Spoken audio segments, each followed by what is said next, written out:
ഞാൻ ഇൻസ്റ്റഗ്രാമിലാണ് തോന്നുന്നുണ്ട് ഒരു ആഡ് കണ്ടിട്ടാണ് സഹകാരിയിൽ എത്തുന്നത്. അങ്ങനെ വാട്സപ്പ് ഗ്രൂപ്പിൽ ജോയിൻ ചെയ്തു, വെബിനാറിൽ അറ്റൻഡ് ചെയ്തു. അങ്ങനെയാണ് ഇത് സയൻസ് ബേസ്ഡ് എക്സാം ആണെന്നുള്ളത് മനസ്സിലായത്.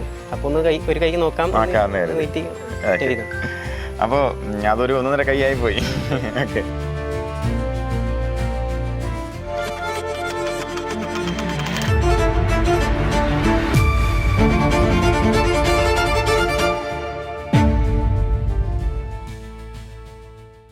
ഇക്കഴിഞ്ഞ Kerala water authority lab assistant പരീക്ഷയിൽ 2ാം റാങ്ക് നേടിക്കൊണ്ട് സഹകാരി റേസ് പ്ലസിൻ്റെ അഭിമാനമായിട്ട് മാറിയ ഷഹദിൻ്റെ ഫാമിലിയോടൊപ്പമാണെന്ന് സഹകാരി ഉള്ളത്. മലപ്പുറം ജില്ലയിലെ മേലാറ്റൂരിലാണ് ഇപ്പോൾ ഉള്ളത്. നമ്മൾ ശരിക്കും പറഞ്ഞാൽ സ്റ്റേറ്റ് വൈഡായിട്ട് നടന്ന ഈ ഒരു എക്സാമിനേഷനിൽ പ്രധാനമായിട്ടും +2 ബേസ് ആയിട്ടുള്ള +2 ബേസ് ജനറൽ PSC അല്ല, +2 ബേസ് ആയിട്ടുള്ള നീറ്റിൻ്റെ സിലബസ് പോലെയുള്ള ഫിസിക്സ്, കെമിസ്ട്രി, ബയോളജി, പിന്നെ അങ്ങനെയുള്ളൊരു സിലബസ്, അങ്ങനെ ഒരുപാട് എക്സാംസ് വരുന്നുണ്ട്. പലർക്കും അത് അറിയില്ല. ഉദാഹരണം, നമ്മുടെ ഈ പറഞ്ഞ വാട്ടർ അതോറിറ്റി ലാബ് അസിസ്റ്റൻറ്റ്, പിന്നെ DMEയിലേക്ക് വിളിക്കുന്ന ലാബ് അസിസ്റ്റൻറ്റ്, അതിന് നോട്ടിഫിക്കേഷൻ വരാനിരിക്കുകയാണ്. അതുപോലെ ഇപ്പോൾ റിസൾട്ട് വന്നിരിക്കുന്ന ഡയറി ഫൈൻ ഇൻസ്ട്രക്ടർ, അങ്ങനെ ഒത്തിരി പരീക്ഷകൾ ഈ ഒരു മേഖലയിൽ, ഈ ഒരു സിലബസിൻ്റെ മേഖലയിൽ വരുന്നുണ്ട്. അപ്പോൾ അങ്ങനെ നടന്ന സ്റ്റേറ്റ് വൈഡായിട്ട് നടന്ന പരീക്ഷയിൽ 2ാം റാങ്ക് നേടിയിട്ടുള്ള ഷഹദിനോടൊപ്പം Shahad, first of all congrats. Thank you. Okay. അപ്പോൾ ഷഹദ് എങ്ങനെയാണ് ആദ്യം സഹകാരിയിലേക്ക് വരുന്നത്? എങ്ങനെയാണ്? ഞാൻ ഇൻസ്റ്റഗ്രാമിലാണ് തോന്നുന്നുണ്ട് ഒരു ആഡ് കണ്ടിട്ടാണ് സഹകാരിയിൽ എത്തുന്നത്. അങ്ങനെ വാട്സപ്പ് ഗ്രൂപ്പിൽ ജോയിൻ ചെയ്തു, അതിനുശേഷം വെബിനാറിൽ അറ്റൻഡ് ചെയ്തു. അങ്ങനെയാണ് ഇത് സയൻസ് ബേസ്ഡ് എക്സാം ആണെന്നുള്ളത് മനസ്സിലായത്. അപ്പോൾ ഒന്ന് ഒരു കൈ നോക്കാം ചെയ്തു. അപ്പോൾ അതൊരു 1.5 കൈയായി പോയി.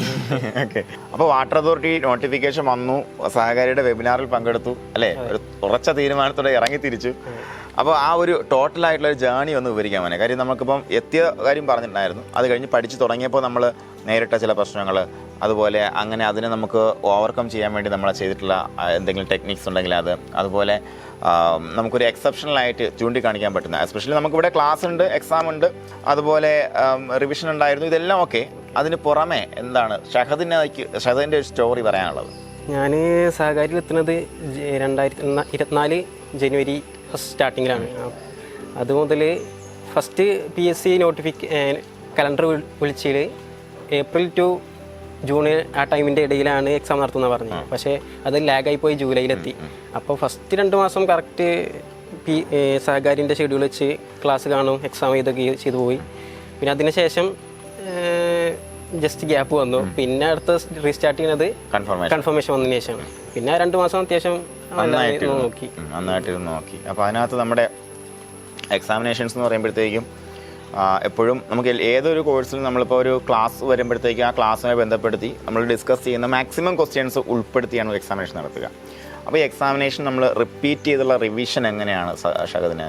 എക്സാംസ് വീണ്ടും റിപ്പീറ്റ് ചെയ്യുന്നു, ഉറപ്പായിട്ടും റിവേഴ്സായിട്ട് നോക്കാതെ റിവൈസ് ചെയ്ത് എഴുതുന്നൊരു സിറ്റുവേഷൻ. അപ്പോൾ അതെപ്പോഴും നമ്മൾ പറയാനുള്ളതാണ് റിവേഴ്സ് റിവിഷൻ്റെ പ്രാധാന്യത്തെക്കുറിച്ച്. അതൊക്കെ വരുന്ന വെബിനാറുകൾ നമുക്ക് ഡിസ്കസ് ചെയ്യാവുന്നതാണ്. എപ്പോഴും നമ്മൾ എന്ത് ചെയ്യുക, പഠിക്കുമ്പോഴത്തേക്കും നമുക്ക് നമ്മുടേതൊരു പ്ലാൻ കൂടെ ഉണ്ടാവണം. ഷഹദിനേക്ക് പറയാനുള്ളൂ. ഷഹദ് ഇപ്പം നേരത്തെ ചോദിച്ചു പറഞ്ഞു, ക്ലാസ് കാണുക അല്ലേ, നോട്ട് എഴുതുക, അത് റിപ്പീറ്റ് ചെയ്യുക. അതിനോടൊപ്പം നിങ്ങൾക്ക് ഒരു പ്ലാൻ, ഒരു എക്സ്ട്രാ പ്ലാൻ നിങ്ങൾക്ക് ഉണ്ടാവണം എന്നാണ് ഞാൻ പറയുന്നത് എപ്പോഴും. അപ്പോൾ അത് ഉണ്ടാവണം.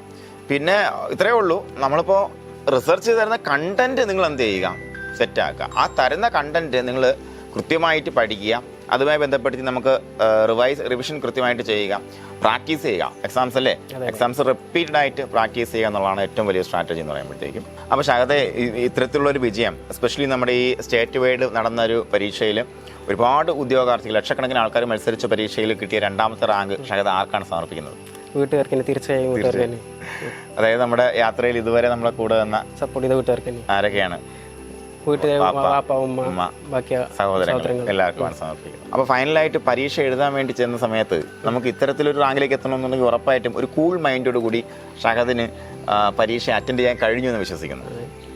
എന്തായിരുന്നു അതിൻ്റെ ട്രിക്ക് എന്ന് പറഞ്ഞാൽ, ഞാൻ വേറെ കാര്യങ്ങളൊന്നും ചിന്തിച്ചിട്ടില്ല, നേരെ പോയി അറ്റൻഡ് ചെയ്തു. പിന്നെ ഇത്ര സ്കോർ ഇരുന്നൊന്നും കരുതിയിട്ടില്ല.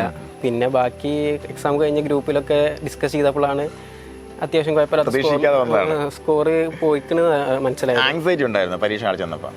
അത്ര വലിയ അത്യാവശ്യം പ്രിപ്പയർഡ് ആയതുകൊണ്ട് കുഴപ്പമുണ്ടായില്ല. അത് നമുക്ക് എന്ത് വന്നാലും നമുക്കൊരു വിഷയമില്ല എന്നുള്ളൊരു ചിന്താഗതിയിലേക്ക് നമ്മൾ വരണം. അപ്പം പരീക്ഷകൾ ചെല്ലുമ്പോഴത്തേക്കും നമുക്ക് കിട്ടിയില്ലെങ്കിൽ ഇത്രയും നാൾ പഠിച്ചു, കിട്ടിയില്ലെങ്കിൽ എന്ത് ചെയ്യും ഈ ഒരു തോട്ടാണ് പലപ്പോഴും കുട്ടികളെ ഡൗൺ ആക്കി ഒരു 4-5 അറിയാവുന്ന ക്വസ്റ്റ്യൻസ് തെറ്റിച്ചിട്ട് വരുന്നത്. നിങ്ങൾ ആ തോട്ട് കളയുക അല്ലേ, മാക്സിമം നെഗറ്റീവ് ഒഴിവാക്കാൻ നോക്കുക. നെഗറ്റീവ് ഒഴിവാക്കാൻ നോക്കുക എന്നുള്ളത് തന്നെയാണ്. അപ്പോൾ ഇനി വരാൻ പോകുന്ന DME ലാബിസ്റ്റിന് വേണ്ടി പഠിക്കാൻ പോകുന്ന എല്ലാ ഉദ്യോഗാർത്ഥികൾക്കും അഭിനന്ദനങ്ങൾ. അതുപോലെ നിങ്ങൾക്ക് വേണ്ടിയിട്ടുള്ളൊരു മോട്ടിവേഷൻ അല്ലെങ്കിൽ ഡയറക്ഷനും കൂടെ ഉറപ്പായും ഷഹർ തരും. സഹകാരിൻ്റെ ഷെഡ്യൂള് കറക്റ്റായിട്ട് നോക്കി പോരുക, എക്സാംസ് അറ്റൻഡ് ചെയ്യുക, റിപ്പീറ്റ് എക്സാംസ് അറ്റൻഡ് ചെയ്യുക, പിന്നെ 1-2 വട്ടം റിവൈസ് ചെയ്യുക. അതൊക്കെ തന്നെയാണ് എക്സാം ക്രാക്ക് ചെയ്യാനുള്ള മെയിൻ ഇത്.